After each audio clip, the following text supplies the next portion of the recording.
Selamat datang kembali di video terbaru saya. Video ini merupakan bagian dari video series yang berdiskusi soal berbagai teknologi seputar blockchain dan aset kripto. Video ini diproduksi bekerjasama dengan Akademi Kripto. Nah, seperti biasa sebelum kita masuk ke topik bahasan, kita mau baca dulu halaman disclaimer.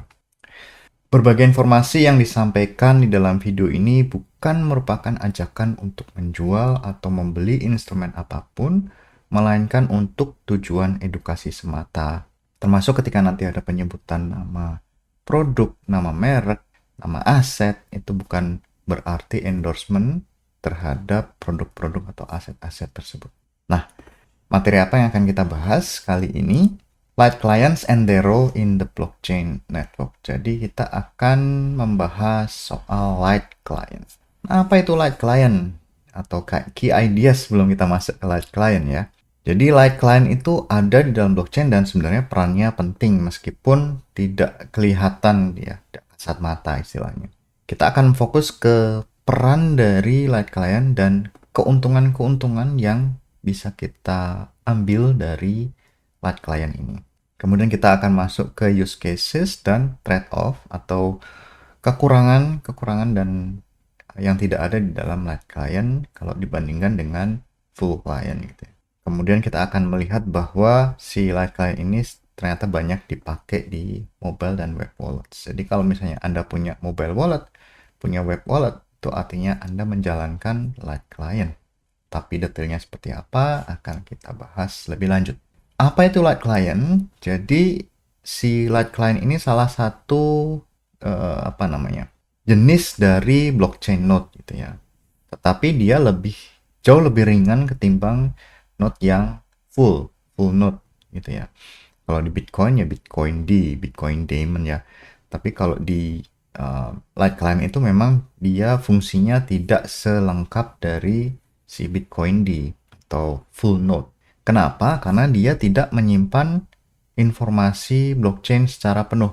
Jadi yang kita sebut sebagai blockchain itu adalah tersusun dari block header dan bodinya gitu ya. Tapi kalau di light client tidak. Jadi tidak lengkap gitu ya. Nah, kemudian ada satu teknik namanya Simplified Payment Verification atau SPV. Nah, istilah SPV ini diperkenalkan di white papernya Bitcoin gitu ya, ditulis oleh Satoshi Nakamoto. Nah, istilah ini masih ada sampai sekarang. Simplified Payment Verification atau verifikasi pembayaran yang dipermudah gitu ya, yang diperingkas.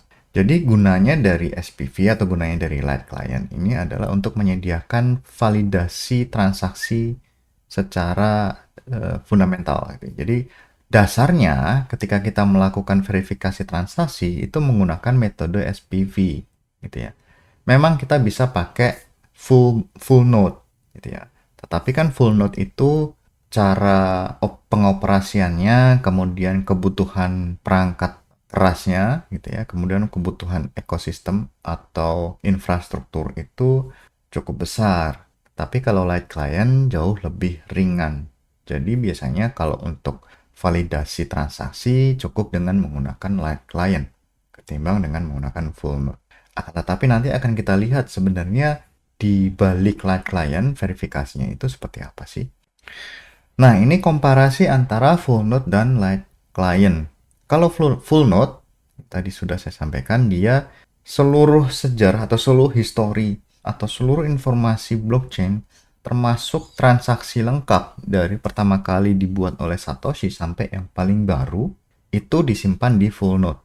Jadi full node ini bisa melacak keseluruhan transaksi sejarah transaksi di Bitcoin itu semuanya ada di full node.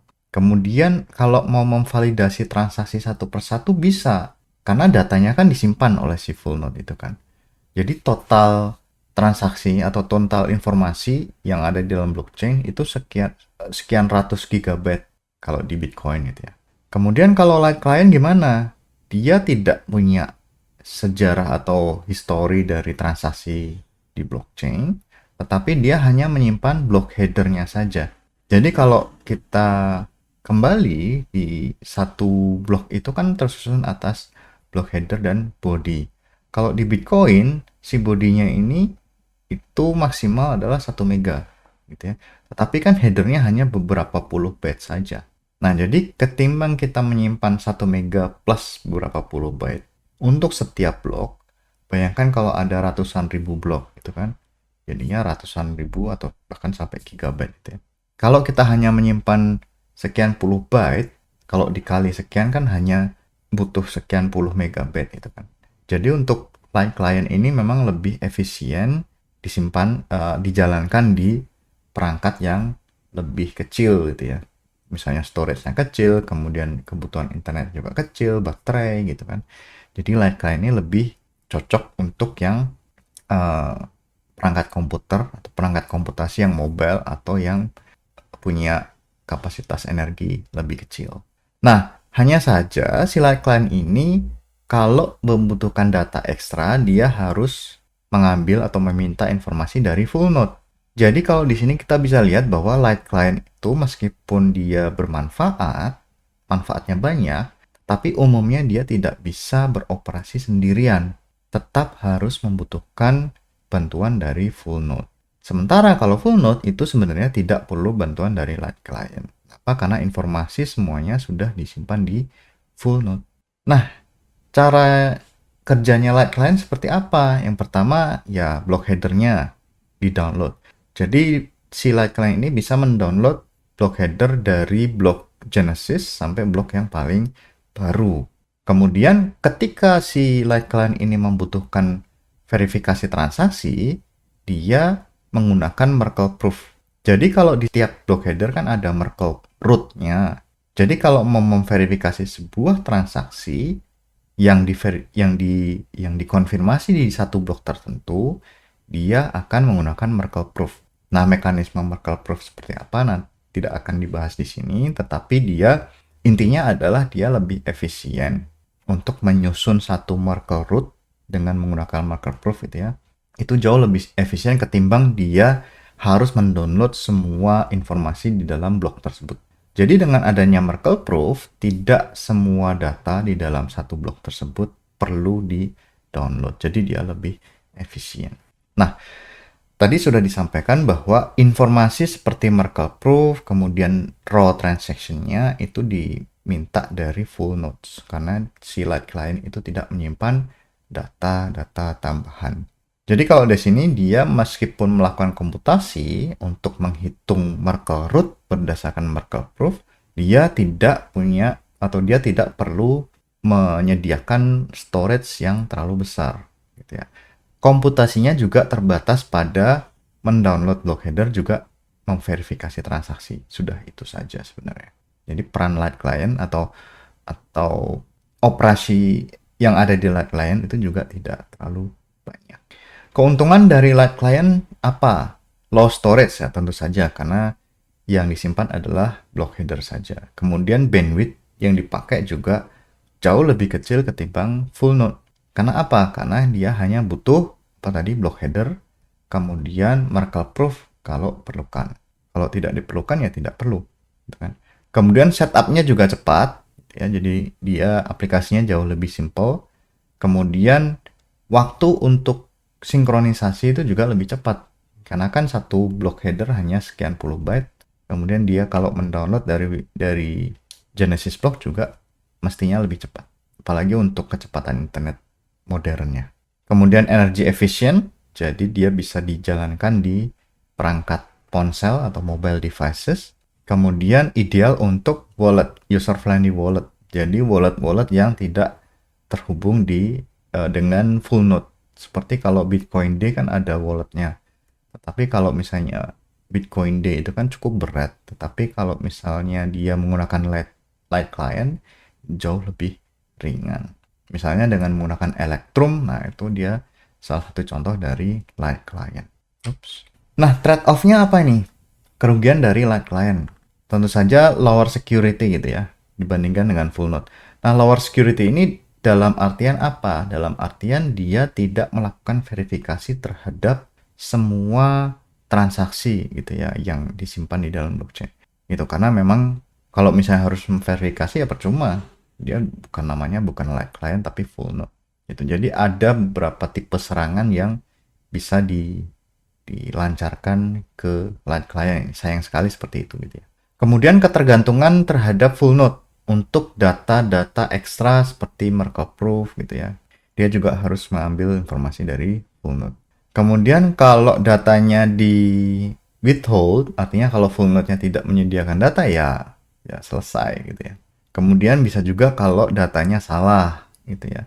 Ada full node yang malicious gitu ya, atau mencoba untuk curang. Nah, itu si light client juga bisa bermasalah. Kemudian privasinya terbatas. Kenapa? Karena si full node ini bisa membaca si light client ini sebenarnya dia minta Merkle proof untuk transaksi yang mana. Nah, artinya si light client tadi kan ada kepentingan terhadap transaksi tertentu. Nah, si full node tadi bisa melacak jenis transaksi atau transaksi mana yang diminta oleh si light client. Artinya ya besar kemungkinan si user tadi ya melakukan transaksi ABC gitu ya, transaksi yang diminta tadi. Jadi privasinya cukup terbatas gitu ya. Jadi kalau misalnya memang mau membuat atau mau menginginkan privasi yang lebih tinggi, ya jangan pakai light client, pakailah full node. Use cases-nya untuk light client, jadi tadi sudah disampaikan ada mobile wallet dan browser wallet, itu menggunakan light client.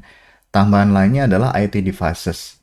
Nah, IoT devices bisa menggunakan light client, atau yang terakhir ini yang unik, menarik, dipakai untuk cross-chain protocol. Jadi cross-chain protocol itu biasanya untuk bridge itu bisa menggunakan light client. Metode verifikasinya bisa menggunakan light client karena dia lebih efisien, verifikasinya lebih cepat.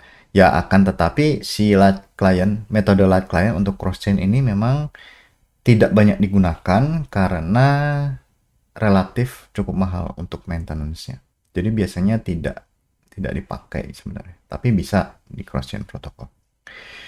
Jadi contoh real world, Bitcoin SPV wallet, nah tadi sudah disampaikan Electrum, kemudian Ethereum Light Client, ya kalau di browser juga ada add-on-nya, kemudian aplikasi lainnya ada Lightweight Wallet Solutions, biasanya terkait dengan wallet ya. Kemudian mungkin ada protokol-protokol lain yang mengintegrasikan SPV, itu bisa.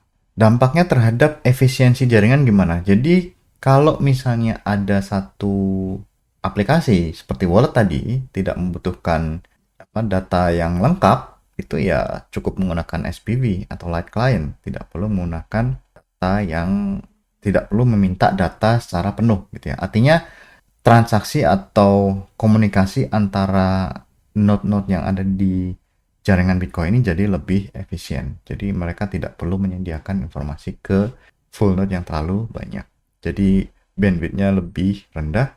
Kemudian karena si light client tadi bisa dalam artian mendukung jaringan blockchain secara keseluruhan, artinya kan kalau misalnya ada sesuatu gitu ya, ada sesuatu yang terjadi, si light client tadi kan masih menyimpan block header. Nah, block header ini bisa menjadi patokan bahwa si jaringan atau si blockchain inilah yang berlaku, atau blockchain inilah yang sah gitu ya, itu bisa. Kemudian mendukung resource limited devices, nah tadi sudah dibahas. Security consideration kembali lagi bergantung pada trusted full nodes. Jadi harus yakin bahwa full node yang dikontak atau yang dihubungin itu trusted gitu ya. Kalau misalnya si full node-nya bisa mengirim data yang salah ya light client-nya tidak jalan. Kemudian harus punya reliable node provider. Kalau node providernya mati-mati ya nanti walletnya juga tidak bisa beroperasi. Kemudian rentan terhadap serangan namanya selective data attack. Gitu ya. Misalnya ada data yang salah gitu ya, yang di crafting sedemikian rupa untuk menyerang satu SPV. Cuman masalahnya si selective data attack ini tidak mudah dilancarkan. Jadi ada juga riset-riset untuk meningkatkan keamanan dari light client karena ya memang inti dari light client kan datanya terbatas. Bagaimana caranya untuk meningkatkan keamanan atau menambah verifikasi dari data yang diminta oleh si Light Client. Jadi si Light Client bisa minta informasi dari berbagai sumber. Jadi tidak hanya terhubung dengan satu node bisa. Kemudian optimisasi cryptographic proof gitu ya. Jadi ada mereka proof jelas. Kemudian ada cross validation techniques. Bandingkan respon antar node-node yang berbeda. Jadi untuk meningkatkan reliability. Future trendnya seperti apa? Jadi dengan adanya Light Client ini, dia tidak bergantung pada komputer-komputer yang berukuran besar dengan storage besar. Jadi mobile dan IoT itu bisa lebih banyak gitu ya. Perangkat mobile dan perangkat IoT untuk menggunakan atau untuk terhubung dengan jaringan blockchain itu bisa dipakai. Meningkatkan teknik privacy dalam pengembangan itu ya. Kemudian more robust decentralized architecture.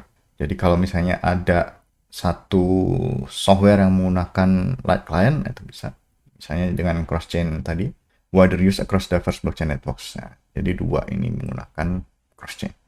Summary-nya, jadi Light Client adalah lightweight nodes, jadi tidak full nodes.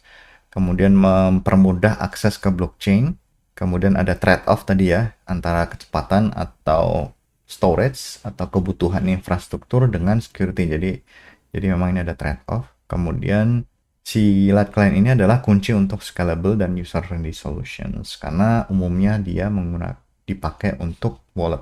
Jadi kalau tanpa wallet ya mungkin user blockchain tidak sebanyak sekarang. Jadi wallet-wallet yang ada yang mungkin Anda pakai sekarang semuanya dengan menggunakan Light Client atau SPV, Simplified Payment Verification. Nah, sampai di sini video kali ini. Sampai jumpa di video berikutnya. Terima kasih.